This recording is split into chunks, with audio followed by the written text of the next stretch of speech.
Hi Arjun, I'm Meera, your host, and today we're talking about something that no one likes to admit. Why do so many AI projects die before deployment? That's uncomfortable already.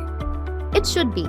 At the AI Impact Summit, I met so many founders and AI teams. Brilliant models, great demos, strong validation. But when I asked, "Are you live in production?" there was hesitation, and the reasons were surprisingly technical. Let's break that down. Why do they die? From what I've seen, there are four major technical reasons. First, infrastructure mismatch. Teams train models on a single high-end GPU, but production requires distributed inference, load balancing, and concurrency handling. Second, GPU bottlenecks. They underestimate VRAM requirements, batch sizing under real user load, multi-tenant GPU allocation, parallel workload management. Third, storage and throughput limitations. Your GPU might be powerful, but if your storage layer can't deliver high IOPS or low latency reads, your GPU sits idle. And idle GPUs are expensive. Fourth, cost unpredictability. Prototype phase looks affordable. Production inference under real traffic, bills can double or triple. So the issue isn't model intelligence, it's systems architecture. Exactly. AI projects don't die because the transformer architecture failed. They die because the compute layer wasn't designed for scale. And I've seen this up close. When you observe advanced AI engineering teams, like the teams working behind infrastructure platforms such as SciFuture.ai, you realize something. There's serious engineering happening behind the scenes.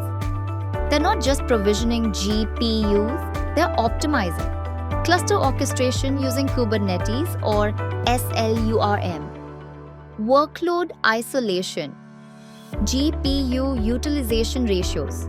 Storage throughput. Inference latency under concurrent loads. That back and forth engineering effort is what most startups underestimate.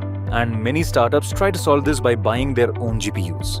Yes, and that's another trap. They assume ownership equals control. But then, procurement takes weeks. Hardware becomes outdated in 12 to 18 months. Utilization fluctuates. Capital is locked, and AI workloads are not steady-state workloads. You train heavily for 10 days. Then usage drops. Then inference spikes when you onboard customers.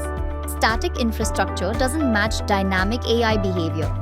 That's where GPU as a service becomes more than just cost optimization. Exactly. GPU as a service changes the architectural model.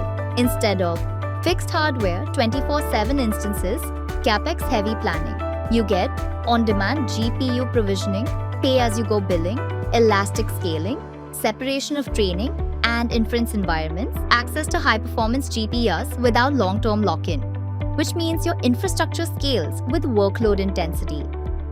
And that probably reduces deployment risk significantly. It does, because when compute becomes elastic and predictable, teams focus on model optimization, data quality, inference tuning, instead of firefighting infrastructure. And that's what I kept hearing at the summit. Founders weren't just asking for GPUs, they were asking for flexibility, predictability, scalability, and engineering support. That's the real shift. So if someone listening is building AI today, what should they ask themselves? Ask this: is our compute architecture elastic? Can we handle concurrent inference spikes? Are we optimizing GPU utilization? Is our storage layer keeping up with compute? And are we paying only for what we use? If those answers aren't clear, that's where AI projects begin to fail. Exploring GPU as a service models, especially mature enterprise-grade platforms like SciFuture.ai, isn't just about cost. It's about ensuring your AI doesn't die at deployment, it scales. That's a powerful takeaway. And in our next episode, we'll talk about something equally critical: why startups are structurally overpaying for AI infrastructure without even realizing it. Stay tuned.